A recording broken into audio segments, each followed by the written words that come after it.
What are you looking for in a partner? Like, have you thought about those top characteristics as you start to kind of filter? Yeah, I've thought about it. This is going to be a hard job, but there are a few that are really important to me. Obviously, kind and family man and that kind of stuff. My father was the ultimate gentleman. He was just opened doors, carried everything, carried in the groceries, hopped up when a woman walked in the room, was always polite, never cussed, was just such a gentleman. And I am looking for a gentleman. There is something about that is so charming and endearing to me. And I'm also looking for somebody that has a little sense of adventure. My whole life getting to this place in life and had planned on having all those adventures with John. And when that all kind of vanished, I really missed that thought of planning a future with somebody and doing some fun things and planning stuff. So I am ready for somebody that has a little sense of adventure and ready to have some fun. I was going to say, you're in for a good time. That's what you want. Yeah. Absolutely. You only get to do this once. You only get to live once. I also need to know, what is your number one deal breaker? This is really very minuscule and weird, but I hate someone who's rude to a service person, a waitress or the checker at the grocery store. That really turns me off. That's like, I'm walking away from you right now. Goodbye. That tells me everything I need to know about that person. It does. I know. Isn't it weird? Isn't it very revealing?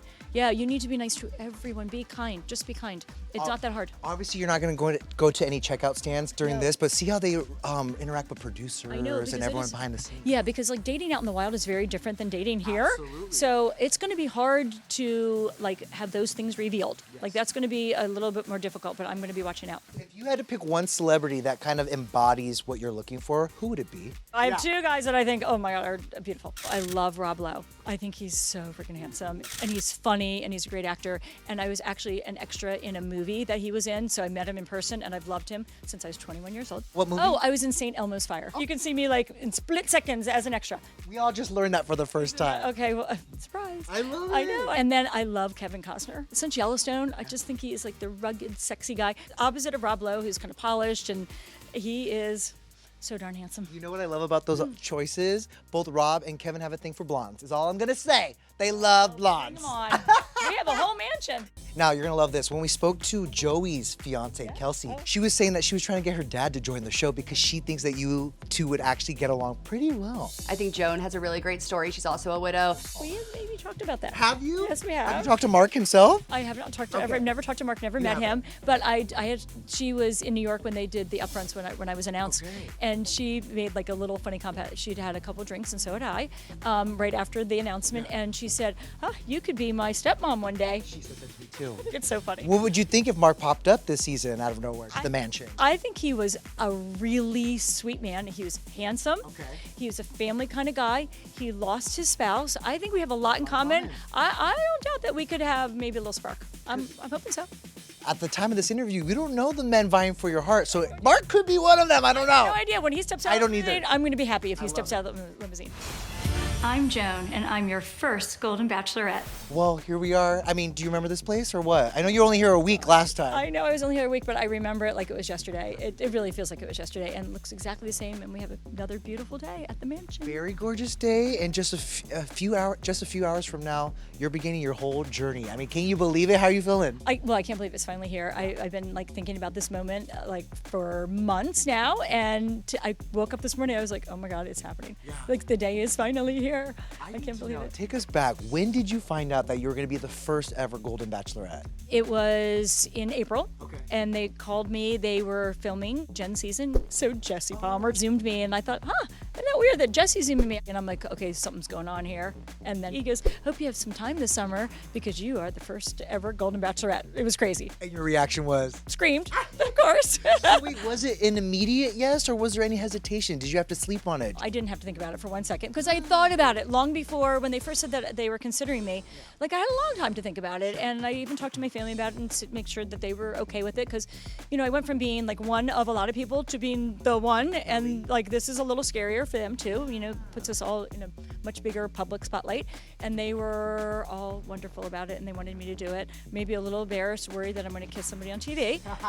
Could happen. I promised I wouldn't, but I think I lied. You promised you wouldn't? It's almost impossible. know. You're about to date 20 plus men all at once. They shouldn't even ask me that. Well, they shouldn't. shouldn't. That's not fair. You get to do whatever you want here. I want, so I might kiss a man or two on TV. I don't know. Exactly. It could happen. Wait, can I ask you then? Because obviously you are also a school administrator. Yeah. Are you prepared for, colleagues and coworkers, maybe even students to see you kiss all these men? Oh, by the way, at an all-boys school. Okay, So, see? yeah, to make it even worse.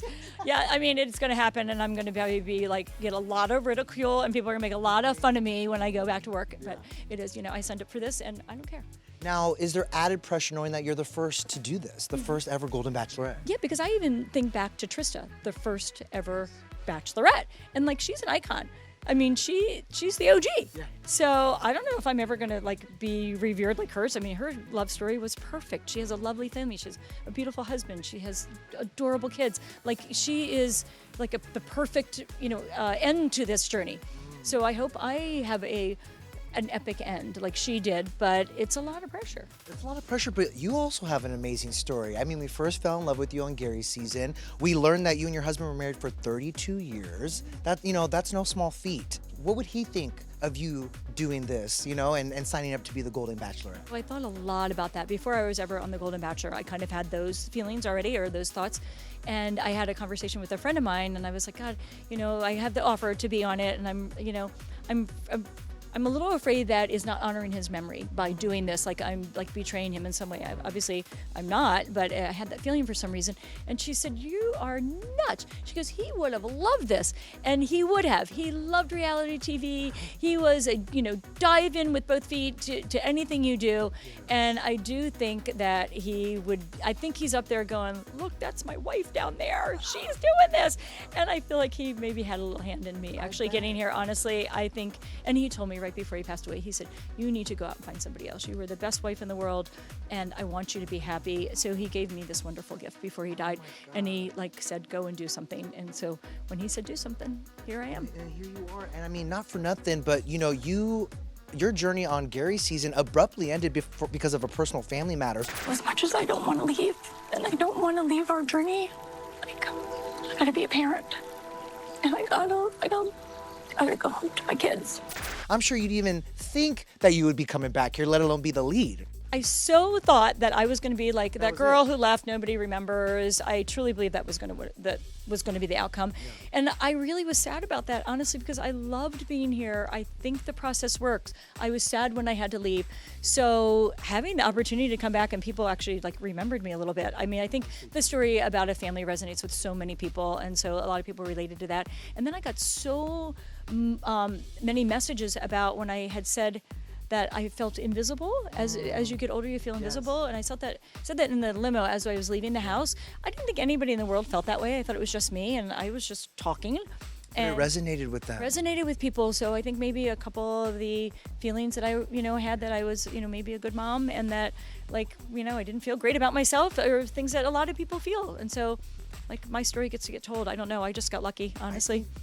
I think that's what's so beautiful about the Golden franchise, right? Is that you guys have lived such a life. And so this is another chapter in a long book, And so it's nice to see people get to have a second or third chance at love, And so to that, are you hopeful that you'll find another love like you had with your beloved John? Yeah, not like the one I had with my beloved John, but a different love.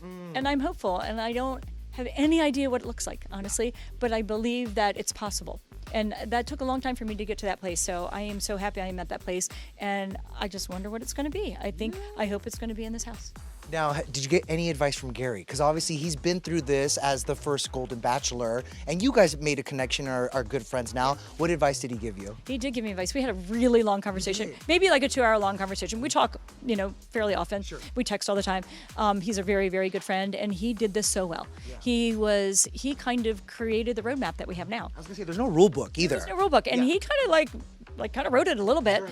And so he exemplified somebody who was very open and vulnerable, and he said that's what you need to be, that you have to be open and honest from day one, because you don't have a lot of time. This is a quick journey. Can't leave anything on the table. What do you most want fans to know about you as you begin this journey? What do you hope they take away from your story as they watch? I'm not so sure it's about me. I feel like they picked me to be the Golden Bachelorette. They wanted me to help me find love, but I think it's really more about the bigger story, about people of our age dating, and the hope that watching someone do it and doing it successfully and having fun and it still being dignified, and that you can be a little selfish and that you deserve love, that I am just an example. And I'm just one of the many people that should be doing this and feel like you are entitled to have love in your life. Can I ask a personal question? Yeah, go ahead. At 61 years young, you look amazing. I need to know, what's one beauty secret? Oh gosh, I don't know. You know, I think it's all in your mind. Most Okay. of it's in your mind. If you feel like you're old, you're gonna look old. If you feel like you're young, you're gonna look young. And your kids keep you young. I'll tell you, if I look old, my kids will tell me. You look amazing. I love it.